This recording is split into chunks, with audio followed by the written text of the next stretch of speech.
All right. C Jack is back. And we already not gonna waste no time. So if y'all want to subscribe, here's a screenshot right here. We're gonna go ahead and get started because bro about to crack me up.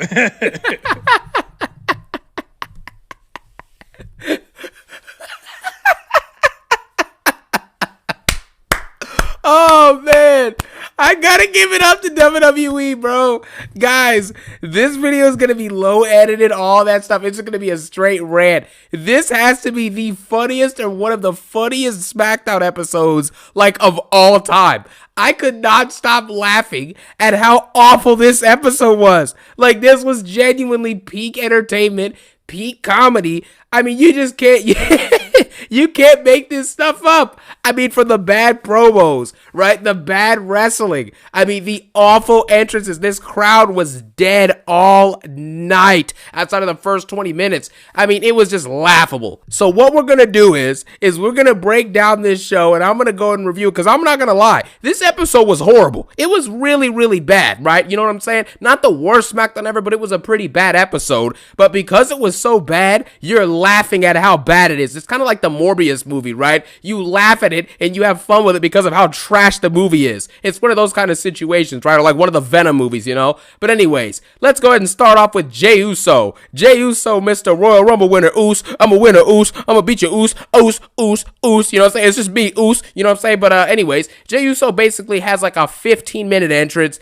And at this point, I'm already getting tired of this, right? Jey Uso comes out, though, in the crowd. This is why the crowds die, I'm telling you. The first 20 minutes, right, you're getting hyped for this whole 15-minute ensemble entrance that, yeah, it's pretty cool, you know, everything's happening with it, that's great, but the fact is that after you're done the entrance, you're drained out and you're tired, just like Jey Uso was drained out and tired. By the time he puts the mic in his hand and is actually ready to say something, he's already out of breath. He's out of breath and he's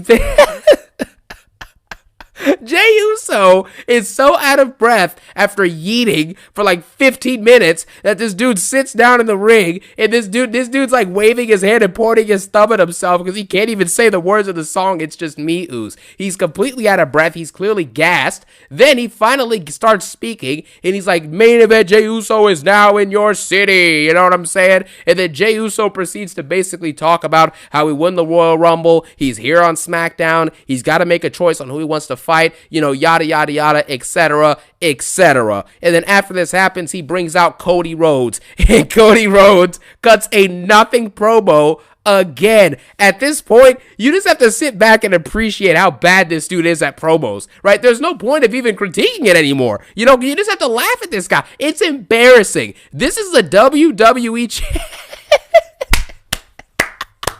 This is the WWE champion, and he comes out here and says the same stuff. I respect you, Jey.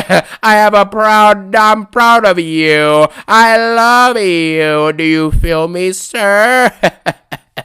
And then Cody Rhodes is basically talking about how he visited his doctor, and his doctor said he has fluid in his elbow, and we drank a couple libations together, Jey, if you don't remember. We had fun together, we libated together, and at the end of the day, if you want to face me, all of that fun will come to an end. And then Jey Uso basically says, you know what, Cody, I want to face you, right? I want to face you, Oos. But then shakes his hand, and then later in the night says he doesn't know who he wants to face. This promo segment was for absolutely nothing. And after this is done, Jacob Fatu comes out here, and I'm so tired of this guy at this point. All Jacob Fatu comes out and does is basically comes out and yells into the microphone, and everyone pretends like he's cutting some A-plus promo, you know? Like, yeah, his delivery is solid, but solid delivery doesn't mean that your promo is elite. Do you see what I'm saying? So it's just absolutely ridiculous. Jacob Fatu basically says that Jey Uso, you know, if there's anyone who's going to bring the championship back to his bloodline, it definitely won't be Jey Uso. And then Jacob Fatu basically says he's going to take the belt from Cody, and then he super kicks Jey in the face, and then after that happens, you know, him and Tama Tonga first off said, I got everybody on there, yeah, yeah, yeah, yeah, yeah, yeah, yeah, yeah, yeah, yeah, yeah, you know, and then he says, shh, to the whole crowd. Jacob Fatu said all his promo or whatnot. They brawl for a little bit, all four of them brawl, and this sets up a tag match with Tama Tonga and Fatu versus Cody and Jey later in the night. Yeah, I didn't like Jacob's promo that day. I thought it was pretty weak, but he has his better moments, though. Just didn't have it that night, but, you know.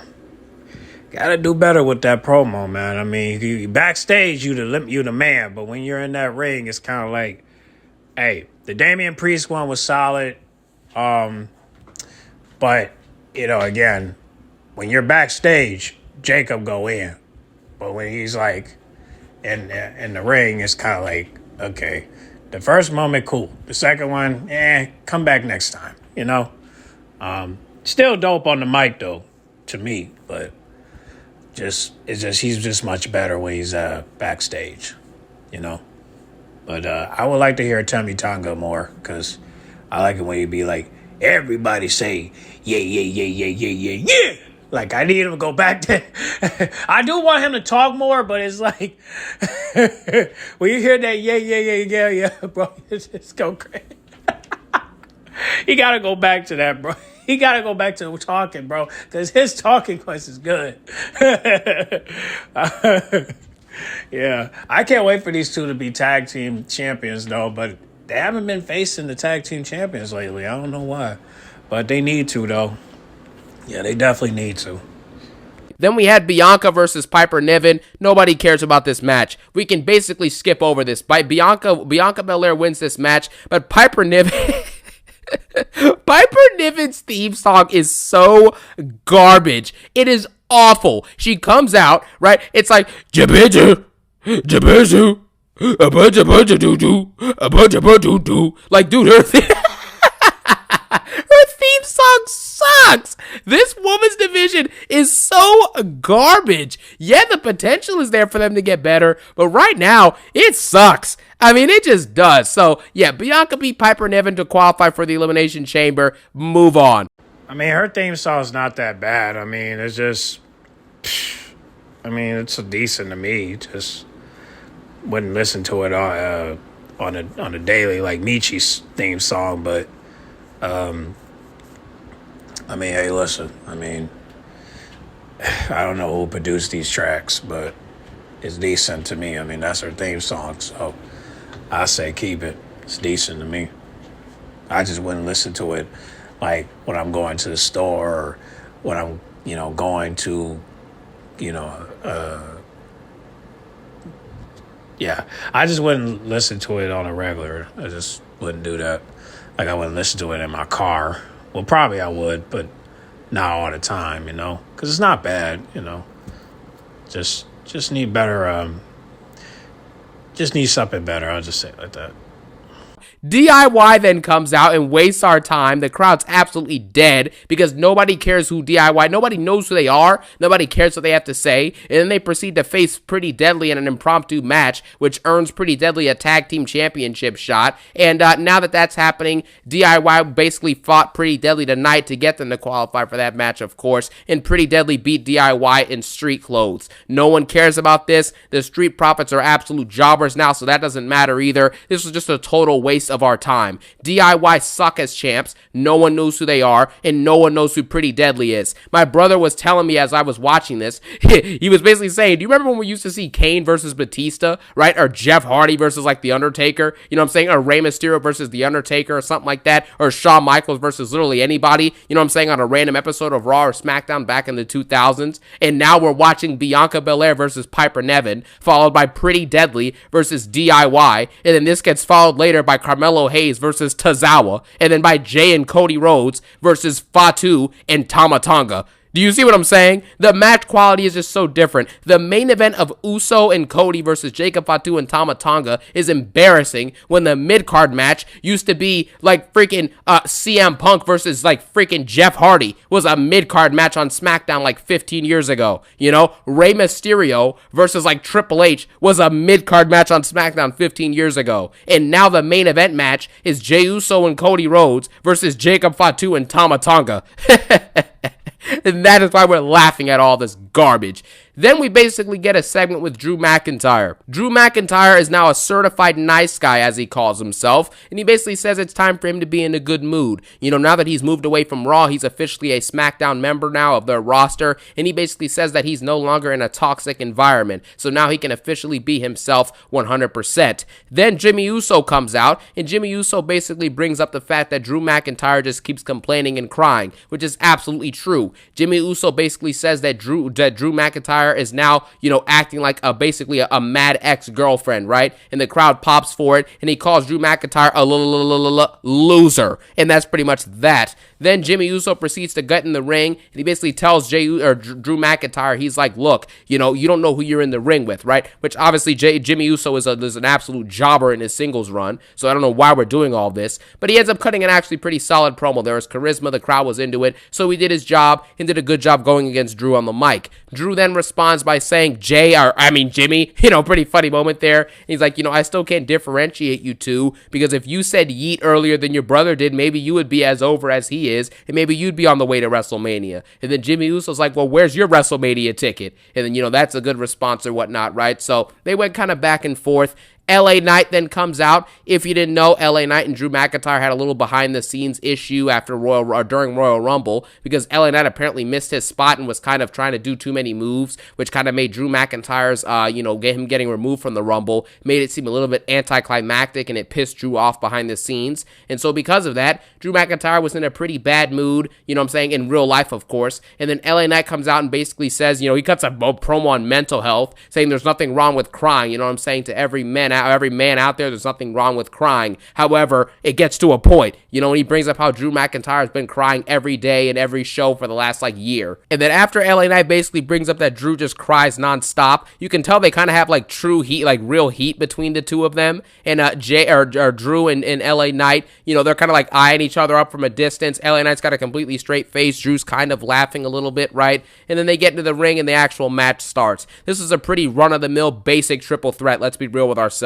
They did the basic spot where you have the superplex from the top, and then someone either power bombs or German suplexes from underneath. In this case, Drew McIntyre creatively kind of hung on the rope and then went up and did a German suplex. That happens, and then it's kind of creative finish. Drew pulled the ref out of the ring after Jimmy hit a mid-looking splash, and then Drew claymores LA Knight into hitting his BFT onto Jimmy Uso. He claymores LA Knight in the back of the head. The first bit of this match actually had some legitimate graps, you know what I'm saying? This was real grappling between LA Knight and Drew McIntyre. They clearly were a little bit upset with each other. It was pretty physical, and it was kind of a little tussle, a little brawl, you know what I'm saying? So that was a pretty interesting dynamic there. There's probably still going to be some real heat with them behind the scenes. Maybe they make it into a storyline, maybe they don't, who knows? But eventually, at the end of this match, like I said, Drew McIntyre wins and qualifies for the Elimination Chamber. So now we're going to have Drew McIntyre, CM Punk, John Cena, and likely Logan Paul and likely Seth Rollins after they win their matches, and then who knows who the sixth entrant will be. It'll probably be LA Knight, or, in a last chance match, or somebody else will fit in that sixth spot. So, there you have it. Then we have Kevin Owens. Kevin Owens is basically cutting a promo in his car, talking about how Sami Zayn did the unforgivable, right? He protected Roman and helped Roman on Raw and Netflix's premiere when he had that tribal combat match with Solo Sikoa. He was there to help Roman and, save him, but for some reason, when KO needed help in a championship match, one of the biggest of his life, Sami was nowhere to be found. And quite frankly, Kevin Owens is 100% correct here. Sami Zayn was nowhere to be found to help his quote-unquote best friend, and it's unacceptable, right? In the storyline, it makes complete sense why KO would be upset. So KO's back to cutting car promos, and he's back to basically being pretty much irrelevant and nonsensical and pretty much useless on this show for probably the next month or so until Sami Zayn comes back. So, there you have that. We're going to get Sami Zayn versus KO part 15 billion, and quite frankly, it's getting ridiculous now, right? It really just is. These dudes do the same stuff.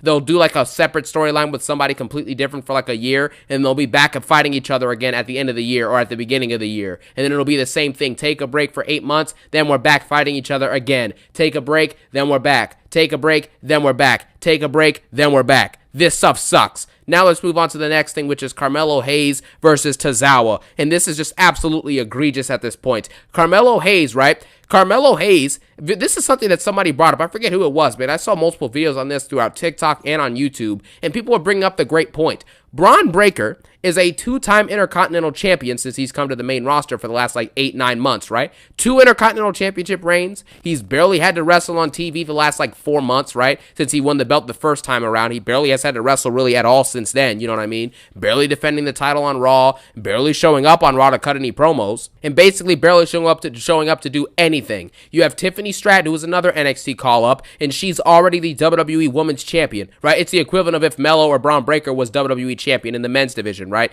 And somehow, someway, Tiffany's got all that going for her. And now you have Carmelo Hayes, who has been relegated to losing to Damian Priest. He lost to Braun Strowman. He lost to Andrade 3 times. He got destroyed by LA Knight. And on top of that, Carmelo Hayes at this point has won no gold.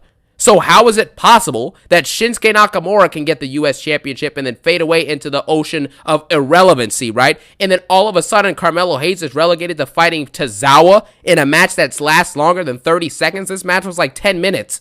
It takes him 10 minutes to beat Tozawa, but the other NXT call-ups are WWE Champion and then Intercontinental Champion, and Carmelo Hayes can't even get the U.S. belt, but Shinsuke Nakamura is getting it and hasn't done anything with it? What? This is unacceptable. Do you understand what I'm saying? Carmelo Hayes has the talent. First off, Braun Breaker and Carmelo Hayes are 100% more talented than Tiffany Stratton, so that's not even in the discussion. Braun Breaker's a freak athlete in the ring, but he's barely showing up on TV and barely doing anything. So yes, I would say Carmelo Hayes is more consistent and arguably better than Braun Breaker is, because Carmelo Hayes, number one, right, he is also an amazing athlete. He has a great moveset. He cuts good promos. He has a better entrance than Braun Breaker by far, and on top of that, Carmelo Hayes is also better at playing his role than Braun Breaker is, and he's a more consistent wrestler in the ring. So I don't understand how Carmelo Hayes is relegated to being an undercard jobber who's losing all these matches, but Braun Breaker is a 2-time Intercontinental Champion already. How? You're telling me Braun Breaker is that much better than this dude? Tiffany Stratton's that much better than Carmelo Hayes? Really? You know? It's just, it doesn't make any sense, right? And it's getting absolutely egregious at this point. If Carmelo Hayes doesn't win the U.S. belt by Mania, I don't even know what to say at this point. And even if he does, why is it taking him a year to win a meaningless U.S. championship belt, but Braun Breaker got to win an IC belt in 4 months and then win it back in 2 months later, you know? And then you had Tiffany Stratton. She wins a WWE championship in 8 months, but Carmelo Hayes is wrestling undercard jobber matches and getting pinned left and right? What? This is his first singles pinfall win, I think, since October or September. There's a stat on it, you know? Where is the respect? I just don't understand it, man. This is really frustrating, bro, and it really makes those allegations, you know what I'm saying? The allegations of Triple H being potentially racist are actually starting to make sense, because now this looks awful, right? When you have Carmelo Hayes, who's as talented as he is, and he's relegated to being a jobber, while Sami Zayn gets to hold an IC belt. Gunther got to have a 2-year IC belt reign and get a world title reign, and he's been bad since he's got that world title, you know? And he gets that opportunity. You know, Braun Breaker gets to win 2 IC belts, and Carmelo Hayes can't beat Braun Strowman? He can't beat Damian Priest? He's getting pinned 3 times by Andrade? Are you out of your mind? Do you understand what I'm saying? This sounds ridiculous, but it's really what's happening. So, yeah, we got to do something and open up a dialogue about what's happening with Carmelo Hayes, because now it's just getting ridiculous. I'm amazed he's not complaining about it. I mean, I don't want to sit here and say that Triple H is racist or whatnot, but I'm amazed that he's not complaining about this, because he should have been winning at least some of the matches, you know what I mean? So I don't know why he's not complaining, but he needs to. I mean, otherwise, you know, Hunter can't make no change. But I don't want to sit here and say he's racist, because, you know, I mean, some African-American athletes are getting some type of recognition, but to sit here and say that Triple H is racist, I mean, we can't prove that. But, I mean, again, because that's the case, Bianca Belair and Naomi and Jade would probably get the true end of the stick, you know what I mean? Because, I mean, they're the only black roster, the black, damn, I can't say it. You know, they're only black athletes that I know in the roster that are not getting treated like that. But then again, they should have been main event. You feel me? So, it is kind of strange because, you know, but then again, when Jey Uso, you know, he's about to become champ, and, you know, even though he's not black, he's Samoan, you know what I mean? So Nia Jax. I mean, she's not black, but she's Samoan. So, we're kind of like similar a little bit, really just, different hair structure. But anyway, shoot, I don't want to sit here and say Triple H is racist. He just has his favorites, you know what I'm saying? And I guess, I kind of want to see a storyline where Carmelo Hayes, confront Triple H and let him know, like, hey, listen, enough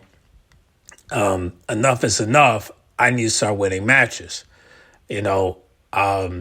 If he don't take that kind of stand, then there's no change. So, as you know, a couple of people have been released, including our favorites, and if Carmelo Hayes don't step up to the plate and actually, tell Hunter, hey, listen, I need to step my game up, and I need you to, I need to beat these people when I'm in this ring, then he won't get, what he wants. You know what I mean? So I just hate that he's not able to stand up for himself, because he's always going to Nick, but he ain't never going to Hunter. So, go to Hunter, let him know that, you ain't no jobber and you ready to go. Otherwise, you can just go back to NXT, which I hope he don't, because I think he's better than everybody in NXT except Trick Williams and Oba. But it's like, you see Sean, he holding it down over there. But in the main roster, you're not really getting no fair share. And you need to address that. Otherwise, you're not going to get what you want. That's just where I'm at. But justice for Carmelo Hayes, man, because everybody else got released. So how long before you're next? So I hope they don't release him, but he definitely needs to step up to the plate. Otherwise, he's going to get released as well. So good thing is he's not swept under the rug, but he's definitely not getting his fair share. And you just got to let him know the biz. That's it. Because there's times where he'll get at Cody Rhodes, but they ain't never had a secondary match, So, I don't know, man. He just got to step it up, man. Otherwise, he ain't going to get what he want. That's just where I'm at. Then we move on to Charlotte Flair, who actually cuts a decent promo. She basically comes out and, one thing she did do wrong is she kept on trying to force this heel persona, right? So she asked the crowd, she's like, yo, do you guys hate me, Memphis, or do you love me, Memphis? Memphis actually seemed like Charlotte was pretty over tonight, right? They were supporting her, they were cheering her, they were doing all that stuff. So, there you have that. But overall, she tried to get fake heat. Then Tiffany Stratton comes out. Tiffany Stratton just sucks at her job, right? It really is as simple as that. Obviously, most of these wrestlers now are just getting over hype, you know what I'm saying? And if their entrance is over with the crowd and if they have a special chant. Other than that, wrestlers don't get over for being great anymore. They really don't, right? You have a great wrestler like Carmelo Hayes, and he's relegated to being an undercard jobber, getting mid-reactions when he goes out to the crowd. Because people don't understand talent. They just go off of whatever everybody else is saying, and that's pretty much that. There's no universe where Tiffany Stratton is even better, arguably, right? And this is arguably speaking. There's not a universe where she's legitimately better than freaking, I don't even know, bro. Literally, Lyra Valkyria and Tiffany Stratton are closer in talent than Carmelo Hayes and Tiffany Stratton are. You know what I'm saying? Comparatively speaking. And Lyra Valkyria isn't good, but Lyra Valkyria is probably better in the ring than Tiffany, and then on the mic, they both suck. So what's the difference? It really is just mind-boggling to me. No, I disagree. I don't think Lyra is not bad on the mic. If you would go back to NXT, she has her own, I gotta say it. She has her own clapback. You know what I mean? I remember when she went on Lyra and say, nobody wants to see you shake your ass on Instagram and whatnot. On the internet and whatnot. I thought that was great.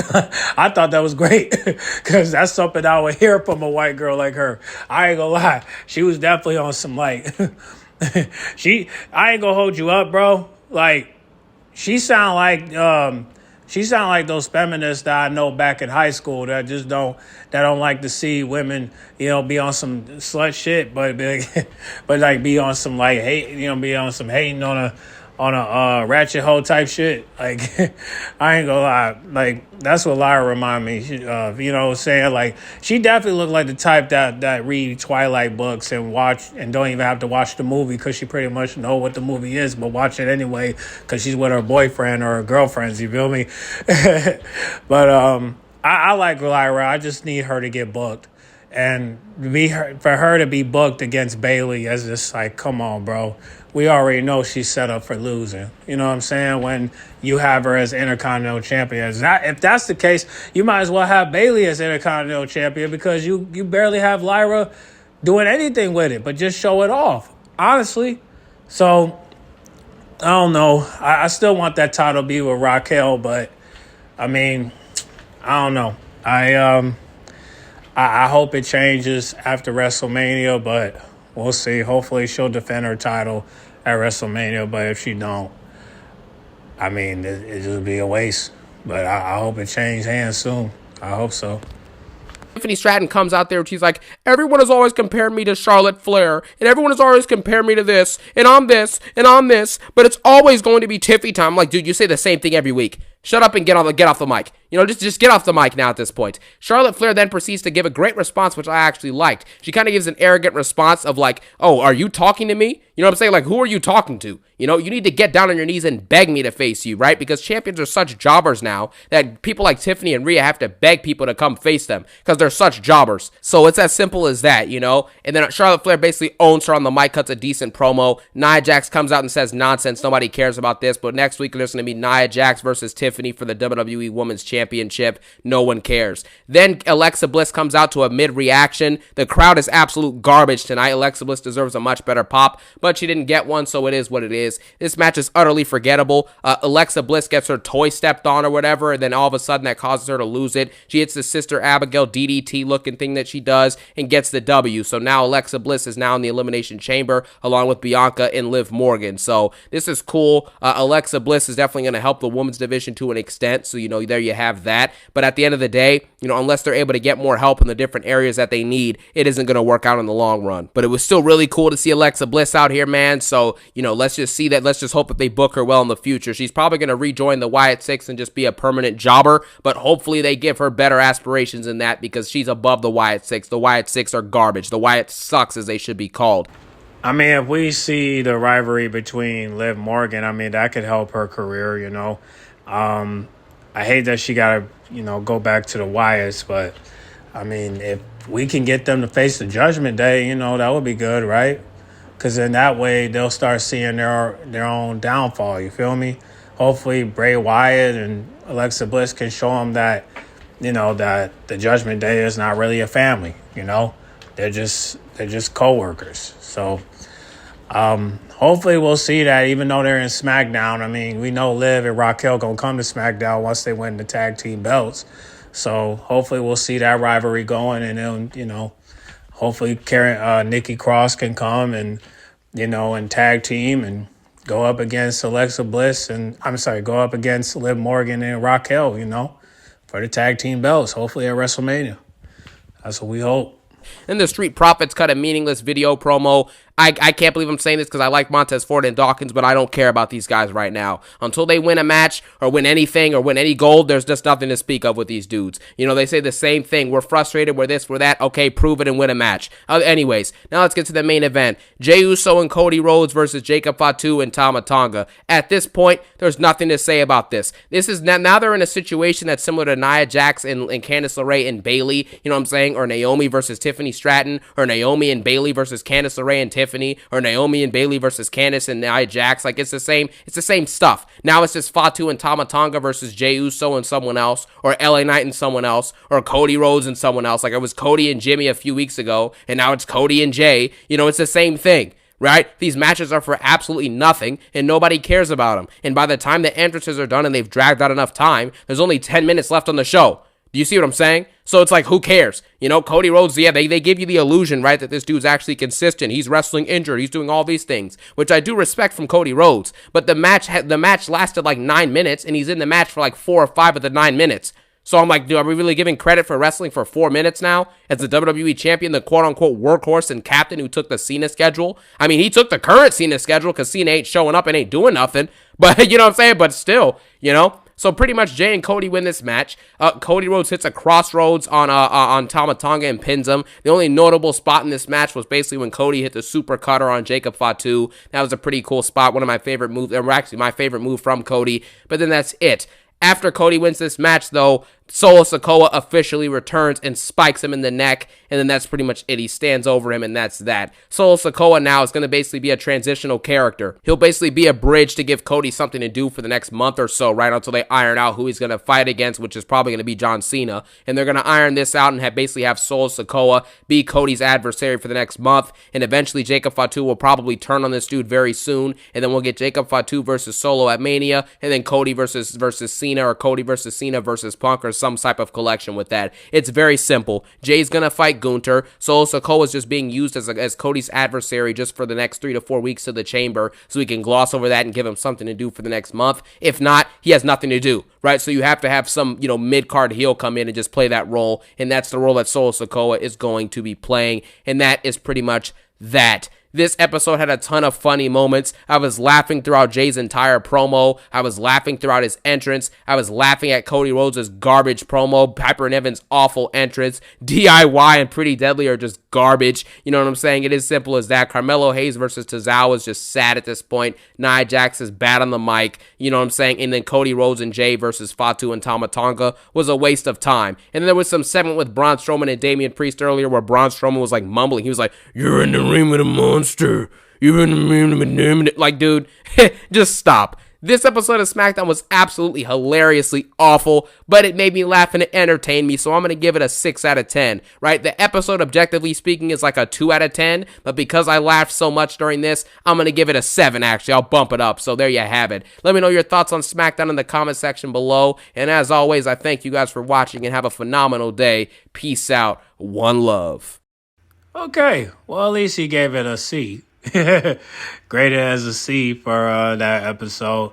I mean, the episode was all right. I mean, I kind of like the Tiffany and Charlotte interaction better than everything else, so that's good. But y'all comment down below. What do you guys think, man? You agree with C-Jack on everything, or do you agree with him on some things, or do you disagree with him on mostly everything? All right?